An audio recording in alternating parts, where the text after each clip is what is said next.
மதுரை மாநகராட்சியில் வரலாறு காணாத அளவுக்கு மிகப்பெரிய மக்களுடைய வரி பணம் மாநகராட்சியுடைய கஜனாவுக்கு செல்லாமல் தங்கள் பாக்கெட்டில் போட்டுக்கொண்ட மண்டல தலைவர்கள், நிலைக்குழு தலைவர்கள், இவர்களுக்கு உதவியாக இருந்த, இவர்களுக்கு தூண்டுகோலாக இருந்த மாநகராட்சியுடைய ஆணையாளர், மாநகராட்சியுடைய அதிகாரிகள், இவர்கள் மீது உரிய நடவடிக்கை எடுக்கணும். இங்க வாமா கவுன்சிலர், இங்க வாமா, ஒரு சேர் போடுங்கப்பா. கவுன்சிலர் இப்படி போடுமா, இப்படி போடுமா, தனியா போடுமா, சேர போட்டு உட்காரு, அப்படி போடுமா, அப்படி போடுமா, அங்க தள்ளி, கொஞ்சம் தள்ளி போடுமா, தள்ளி போடுங்க.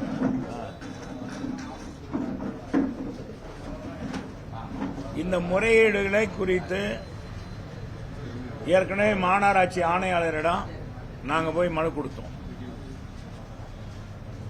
உரிய நடவடிக்கை எடுக்கணும்.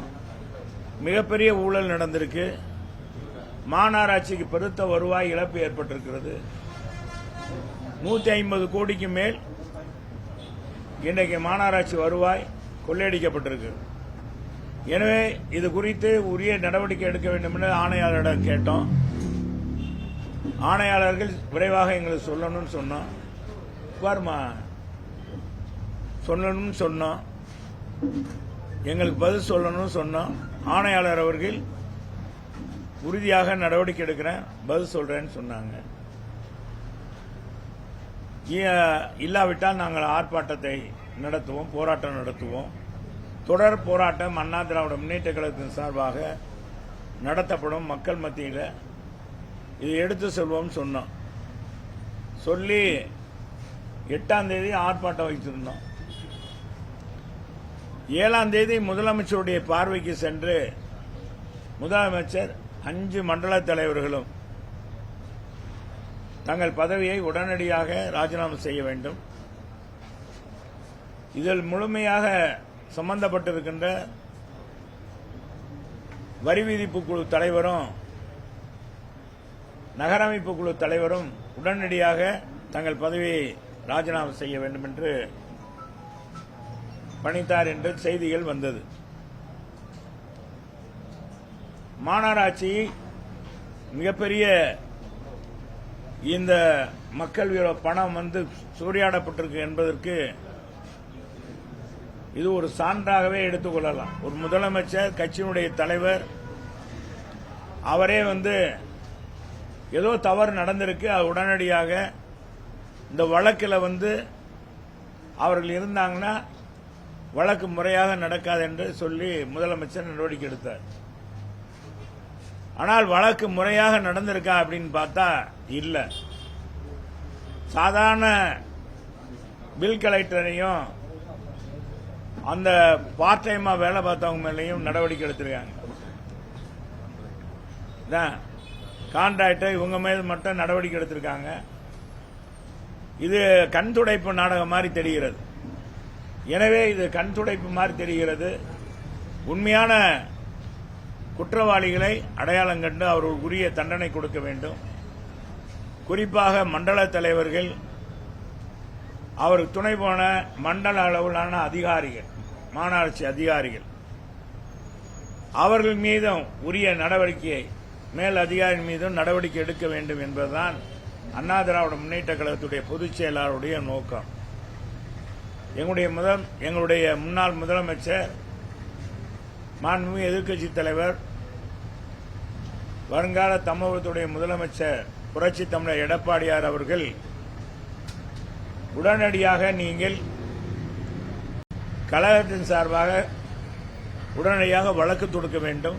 வழக்கு தொடுத்து உண்மை நிலையை நாம் கண்டறிய வேண்டும். இது ஒரு எடுத்துக்காட்டாக இந்த மதுரை மாநகராட்சி நாம் எடுக்கிற இந்த நடவடிக்கை, நீதிமன்றத்தின் மூலமாக கிடைக்கின்ற தீர்ப்பு உள்ளாட்சி பிரதிநிதிகள் மக்கள் பணியை மட்டும் பார்ப்பார்கள் என்ற நிலையை உருவாக்க வேண்டும் என்று கேட்டுக்கொண்டார். அதன் அடிப்படையில் உயர்நீதிமன்றத்தில் வழக்கு தொடுக்கப்பட்டது. எங்க மாமன்ற உறுப்பினர் அருமை தம்பி ரவி அவர்களுடைய பெயரில் வழக்கு தொடுக்கப்பட்டு அந்த வழக்கை நடத்தியவர்கள் போற்றலுக்குரிய அருமை தம்பி மாநில வழக்கறிஞர் பிரிவுடைய துணை செயலாளர் தம்பி மகேந்திரன் அவர்களும் அன்பிற்கினிய என்றைக்கும் அண்ணா திராவிட முன்னேற்ற கழகத்திற்கு துணையாக செயல்பட்டுக் கொண்டிருக்கின்ற இதுபோன்ற நடவடிக்கைகள் கோர்ட் நடவடிக்கைகள் போன்றவற்றில் கழக தொண்டர்களுக்கு பாதுகாப்பாகவும் இருக்கின்ற மதுரை மாவட்ட வழக்கறிஞர் பிரிவினுடைய செயலாளர் அருமை தம்பி தமிழ்ச்செல்வன் அவர்களும் மற்றும் அவரோடு இணைந்து பணியாற்றி கொண்டிருக்கின்ற வழக்கறிஞர் பிரிவை சார்ந்தவர்கள் அன்பிற்குரிய புதூர் சந்திரன் வழக்கறிஞர் பிரிவு துணை செயலாளர் மற்றும் வழக்கறிஞர் எல்லாம் உயர்நீதிமன்ற வழக்கறிஞர் எல்லாம் இதில் ஈடுபட்டு அன்பிற்கினி அன்பு கன்னித்தேவன் போன்றவர்கள்லாம் ஈடுபட்டு இன்னைக்கு நீதிமன்றத்தில் அந்த வழக்கு வந்தது. வழக்கை வாதாடியவர்கள் தொடுத்தவர்கள் இங்க இருவரும் இருக்கிறாங்க. இது குறித்து வழக்கு மன்றத்தில் நீதி அரசர் என்ன சொன்னார் என்பதை நம்ம அருமை தம்பி மகேந்திரன் அவர்கள் உங்களிடத்தில் முதல் கட்டம் எடுத்து சொல்வார். இன்று காலையில் வழக்கு விசாரணைக்கு வந்தது. இந்த விசாரணையின் போது கமிஷனரே ஏற்கனவே அனைத்து இந்திய அண்ணா திராவிட முன்னேற்ற கழகத்தினுடைய கவுன்சிலர்கள் ஒரு ஸ்கேம் போய்கிட்டு இருக்கு அப்படின்னு சொல்லி கமிஷனர்கிட்ட கம்ப்ளைண்ட் கொடுத்து மாநகராட்சி கவுன்சில் கூட்டத்திலையும் கம்ப்ளைண்ட் கொடுத்த அடிப்படையில் முன்னாள் கமிஷனர் என்ன பண்ணியிருக்காருன்னா ஒரு ரிப்போர்ட் தயார் பண்ணி ஒரு கமிட்டி அமைத்து அந்த கமிட்டியின் பிரகாரம் யார் யார் எவ்வளவு பண்ணியிருக்காங்கன்றத எடுத்து கொடுத்து ஒரு கம்ப்ளைண்ட் 9வது மாதம் 2024 வருடம் கொடுத்தாங்க. ஆனால் கமிஷனரை வாங்கி வச்சுட்டு 8 மாசமா எஃப்ஐஆர் எதுவுமே போடாம 8 மாசம் கழிச்சு எஃப்ஐஆர் போட்டு இந்த வருஷம் எஃப்ஐஆர் போட்டு ஒரு 7 மாத கால டிலேன்னு எஃப்ஐஆர் போட்டிருக்காங்க.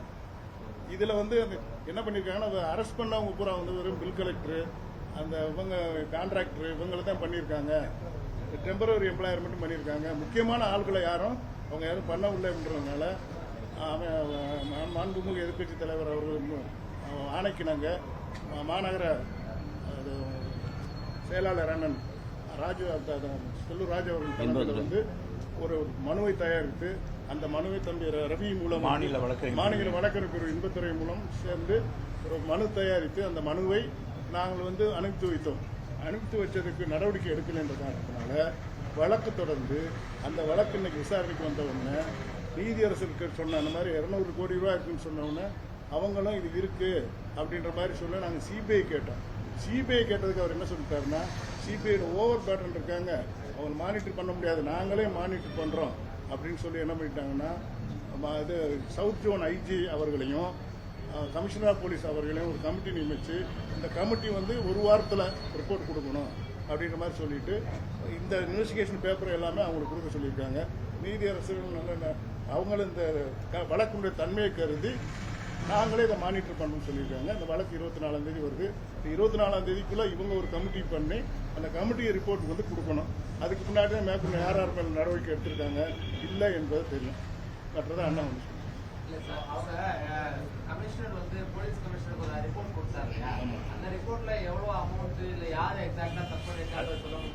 அதாவதுங்க இந்த வழக்கு பொதுவாகவே இது வழக்கு ஒரு ஆணையாளராலே புகார் மனு கொடுக்கப்பட்டது. மாநகராட்சி ஆணையாளர் மனு கொடுக்கிறார். இதை எடுத்து முழுக்க சென்றது எங்கள் அண்ணா திராவிட முன்னேற்ற கழகத்துடைய மாமன்ற உறுப்பினர் மாமன்ற குழு தலைவர் தம்பி சோலை ராஜா. இவங்க ஒரு வருடத்துக்கு முன்பாகவே இதை சொல்லிக்கிட்டே வர்றாங்க. சொன்னதன் அடிப்படையில் என்னன்னா மாநகராட்சி ஆணையாளர் அதை விசாரித்து உண்மை நிலையை அறிகிறார். அறிந்து உண்மையிலேயே தவறு நடந்திருக்குது என்பது அவருக்கும் தெரிகிறது. அவர் தெரிஞ்சதுனால முன்னாள் இப்ப இருக்கிற மாநகராட்சி ஆணையர் ஏற்கனவே இருந்த முன்னாள் மாநகராட்சி ஆணையர் அது ஒரு 8 மாதங்களுக்கு முன்பாகவே காவல்துறையில மனுவை கொடுத்துறாரு. ஒரு ஐஏஎஸ் அதிகாரி மனு கொடுத்து வழக்கு பதிவு பண்ணப்பட்டது. ஒரு 8 மாதம் கழித்து தான் வழக்கு பதிவு செய்யப்பட்டிருக்கு. அந்த ஆண்டு தான் பதிவு செய்யப்பட்டிருக்கு. பதிவு செய்யப்பட்டு நடவடிக்கை எடுக்க சரியாக நடவடிக்கை எடுக்காத அடிப்படையில் தான் நாங்கள் போய் மனு கொடுத்தோம். மனு கொடுத்து அஜிடேஷன் நம்ம கண்டன ஆர்ப்பாட்டம் பண்ணோம். கண்டன ஆர்ப்பாட்டத்துக்கு முன்பாகவே முதலமைச்சர் மீது நடவடிக்கை எடுத்தார். எங்களுடைய பார்வையில் நீதிமன்றத்திற்கு எதுக்காக சென்றோம் என்றால், எங்களுடைய கழகத்துடைய பொதுச் செயலாளர் இதை அப்படியே விட்டுவிடாமல் உண்மை நிலையை கண்டறிய வேண்டும் என்று கேட்டுக்கொண்டதன் அடிப்படையில் மாநில வழக்கறிஞர் பிரிவுடைய செயலாளர் ராஜ்யசபா உறுப்பினருமான போற்றுதலுக்குரிய நாடாளுமன்ற உறுப்பினர் இன்பதுரையினுடைய ஆலோசனை அடிப்படையில் அவர் இங்கே இருக்கிற மாநில வழக்கறிஞர்களுடைய துணைச் செயலாளர் அருமை தம்பி மகேந்திரனும், அருமை தம்பி மாவட்ட வழக்கறிஞர்களுடைய செயலாளர் முன்னாள் அரசு வழக்கறிஞர் தமிழ்செல்வனுடைய இருவரிடத்திலும் கலந்து பேசி எப்படி வழக்கு தொடுக்கணும், என்னென்ன கிரவுண்ட்ஸில் அதில் கொண்டு வரணும் அப்படின்னு அவர் எடுத்து சொல்லி இவங்க இருவரும் தயார் பண்ணி தான் வழக்கு தொடுக்கப்பட்டது. தொடுக்கப்பட்டதில் என்னன்னா, நம்முடைய பிரேயர் என்னன்னா, ஆணையாளர் மாநகராட்சியுடைய நம்ம சட்ட ஒழுங்கு காவலர் ஆணையாளர் 8 மாதங்கள் காலதாமதமாக எடுத்திருக்காரு ஒரு ஐஏஎஸ் அதிகாரி கொடுத்து. எனவே இது முறையாக இவர்கள் மீது விசாரணை நடக்குமா? என்னால சம்பந்தப்பட்டவங்க மண்டல தலைவர்கள், நிலைக்குழு தலைவர்கள், இவர்கள் மீதெல்லாம் வழக்கு, உண்மையான வழக்கு அவங்க மீது பதியுமா? உண்மையிலேயே தவறு செஞ்சவங்க மீது நடவடிக்கை எடுக்கப்படுமா என்பது ஒரு அச்சம் இருந்தது அண்ணா திராவிட முன்னேற்ற கழகம். எங்க பொதுச் செயலாளர் சொல்லித்தான். எனவே அது உண்மையான நடவடிக்கையா இருக்காது. ஏற்கனவே பார்த்தீங்கன்னா டாஸ்மாகல்ல அரசுக்கு வர வேண்டிய கஜனா வரல அப்படின்னு ஏற்கனவே இடி ரைடு நடந்ததெல்லாம் உங்களுக்கு தெரியும். உச்ச நீதிமன்றத்தில் அவங்க வழக்கு தொடுத்து நிறுத்தினதெல்லாம் உங்களுக்கு தெரியும். அது மாதிரி இதையும் காலதாமதப்படுத்தி நீர்த்து போக செஞ்சிருவாங்க. எனவே நீங்க சிபிஐ விசாரணை கேளுங்க அப்படின்னு சொன்னதன் அடிப்படையில் சிபிஐ விசாரணை கேட்டதில்ல. இப்ப சிபிஐ எல்லாரும் நம்ம சிபிஐ கேட்டோம்னா சிபிஐக்கு ஏற்கனவே வழக்கு அதிகமா இருக்கு. இது காலதாமதம் ஆயிரும். நீங்க விரைவாக உங்களுக்கு முடிக்கணும்ன்றீங்க. எனவே நாங்க என்னுடைய நேரடி பார்வையில் நம்முடைய காவல்துறையுடைய ஆணையாளரும், தென்மண்டல காவல்துறையுடைய ஆணையாளரும், ஐஜி அவர்களும், தென்மண்டல தலைவர் தான் ஐஜி தாங்க, தென்மண்டல ஐஜி தாங்க, ஐஜி அவர்களும் உடைய தலைமையில் நான் ஒரு குழு அமைக்கிறேன். அவங்க கீழே இந்த வழக்கு உடனடியாக இந்த வழக்குடைய விவரங்கள் எல்லாம் காவல்துறை ஆணையாளரிடத்தை எடுத்து சென்று தென்மண்டல ஐஜியும் இருவரும் கலந்து பேசி தங்களுக்கு கீழே ஒரு குழு அமைத்து அது விரைவாக யாரெல்லாம் சம்பந்தப்பட்டிருக்காங்களோ இதை சொல்லிடுறேன், நான் சொல்லி முடிச்சுக்கிறேங்க. யார் உயர் அலுவலர்கள், மண்டல தலைவர்கள், யார் பின்புலமாக செயல்பட்டிருக்காங்க, சும்மா சாதாரணவங்க மேல இப்ப நடவடிக்கை எடுத்திருக்காங்க, அது முக்கியம் அல்ல. எல்லார் மீது நடவடிக்கை எடுக்கணும். குறிப்பா ஒரு ரவி என்றவர் பேசப்படுகிறார். அவர் தான் மத்திய மண்டலத்தில் இருந்திருக்கார், புது பிரிவில் இருக்கிறார். கணினியை உடைய பயன்பாட்டில் அவர் தான் இருந்திருக்கார். அவருக்கு தெரியாம ஒரு அணுவும் அசையாதுன்றாங்க.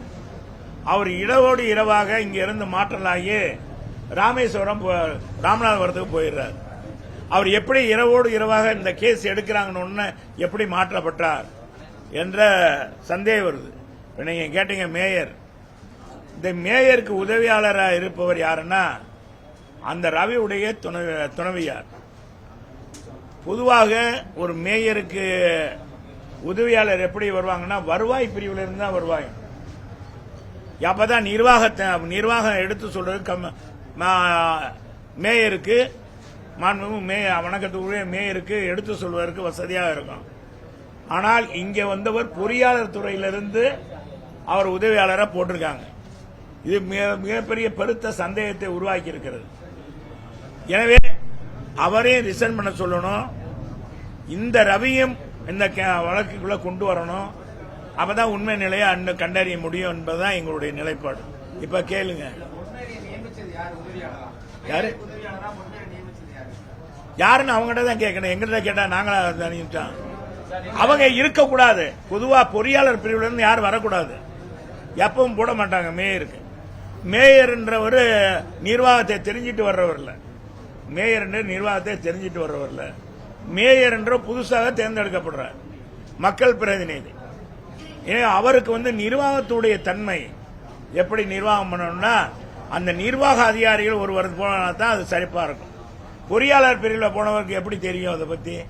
மண்டல தலைவர் அந்த குழு தலைவர் இவங்களெல்லாம் எடுத்துட்டாங்களா, மேயர் சம்பந்தப்பட்டிருக்காங்களா இல்லையா, அது சம்பந்தமா அதெல்லாம் இந்த கமிஷன் தானே இது பண்ணணும். வழக்குல சொல்லி இருக்காங்க, சொல்லப்பட்டு இருக்கு. எல்லார் மீது யார் தவறு செஞ்சாலும் சரி, ஆண்டவனே தவறு செஞ்சாலும் தவறு தான். அதனால இந்த பிரேயர்ல இதையும் கொண்டாந்துருக்காங்க.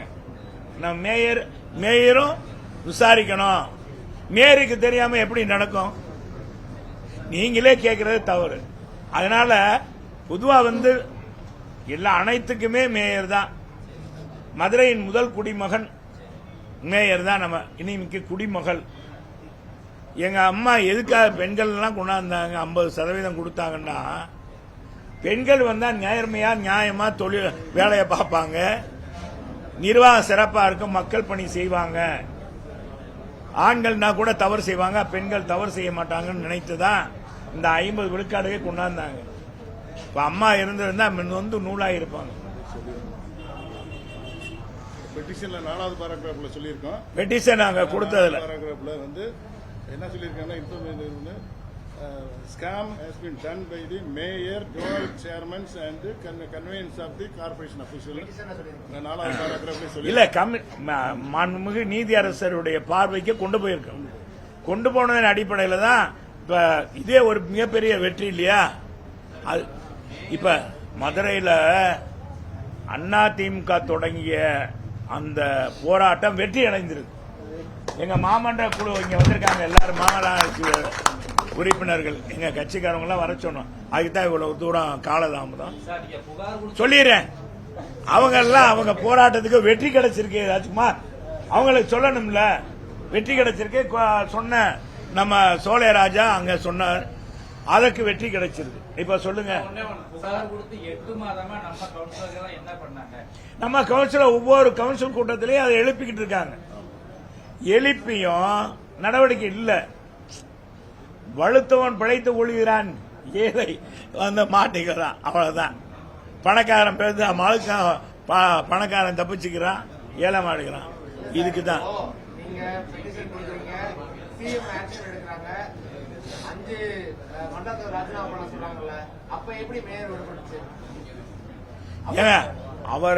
அவர் எப்படி இது நீங்க என்னன்னா அங்க போய் கேளுங்க. அவர் யார்கிட்ட கேட்கணுமோ அவங்ககிட்ட கேளுங்க. இப்ப என்கிட்ட கேட்க கூடாது. இல்லங்க, மண்டல தலைவர்கள் மீது உரிய நடவடிக்கை எடுக்கணும்னு சொல்லியிருக்காரு முதலமைச்சர். இதே பெருத்த வெற்றிங்க. எந்த இதுலயும் இதுவரைக்கும் மாநகராட்சி வரலாற்று மாநகராட்சி மக்கள் பிரதிநிதியை தேர்ந்தெடுத்த பிறகு இந்த தேர்தல் தொடர்ந்து நடந்து வருகிற நாளத்தில் எப்பவுமே இது மாதிரி ஒரு நடவடிக்கை எடுத்து எந்த மாநகராட்சியும் நடவடிக்கை எடுக்கப்படல. மதுரையில் தான் எடுத்திருக்காங்க. அதே மிகப்பெரிய வெற்றி தான். அந்த வெற்றியில என்ன சொல்றோம், அந்த இதுவரைக்கும் மண்டல தலைவர் ரிசைன் பண்ணியிருக்காங்க. அவங்களுடைய சொத்து குவிப்பு என்ன நாங்க கேட்கறது என்னன்னா, அவங்களுடைய மாமன்ற உறுப்பினர் ஆறதுக்கு முன்பாக அவங்க என்னென்ன சொத்து வைக்கும் அப்படின்னு சொல்லியிருப்பாங்க. இப்ப எவ்வளவு சம்பாதிச்சிருக்காங்க மண்டல தலைவரான பிறகு, அது மீது நடவடிக்கை எடுக்கணும். அது மட்டும் இல்ல, பினாமிகள் எடுத்திருப்பாங்க, பினாமி பேர்ல வச்சிருப்பாங்க, அதையும் விசாரிக்கணும் அப்படின்றத நம்ம கேட்டிருக்கோம். இதன் அடிப்படையில தான் விசாரணை போய்கிட்டு இருக்கு. நீ விசாரணைக்கு குந்தகம் பண்ற மாதிரி எதுவும் கேட்காதீங்க. அப்பா ஏய் மதுரைக்கு நல்லது கிடைச்சிருக்கப்பா, நீங்க ஏதாவது செஞ்சிடாங்கப்பா.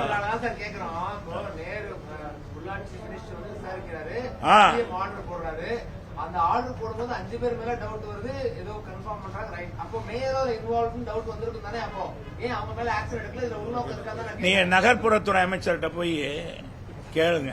நீங்க விசாரணை பண்ணீங்களே, நீங்க விசாரிச்சல மேயர் கிளியரா அப்படின்னு கேளுங்க. அங்க கேட்காம எங்கிட்ட கேட்கிறேன். நாங்க தான் இதுலயும் கொடுத்துருக்கோம். மேயரையும் விசாரிக்கணும். மேயரும் அதுல நான் அதுக்கு உதாரணமே சொல்லிட்டேன். அவங்க உதவியாளரா இருக்கிறவர் தவறு, அதே தப்பு இல்லையா? அப்ப தப்பு பண்றதுக்கு என்ன காரணம்? என்னங்க இதெல்லாம் கேக்குறீங்க? இதுல கேட்டு எல்லாமே சொல்லணும். அப்பா எல்லாமே சொல்லணும். மதுரை பிரஸுக்கு எல்லாமே சொல்லணும்.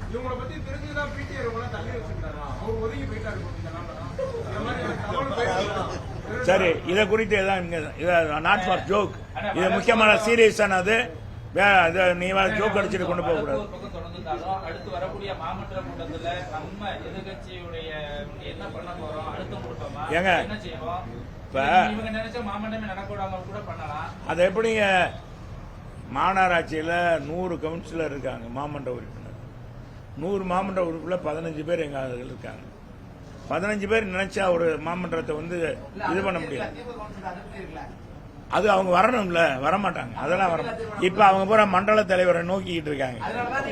மண்டல தலைவர் எதிர்பார்த்துக்கிட்டு இருப்பாங்க. அதனால யாரும் இல்ல நம்ம சும்மா இது மாதிரி இதோட போதும். இது வழக்கு நீதிமன்றத்தில் இருக்கு. மற்ற வழக்குக்கு குந்தகமா எதுவும் கேட்காதீங்க. நன்றி, வணக்கம்.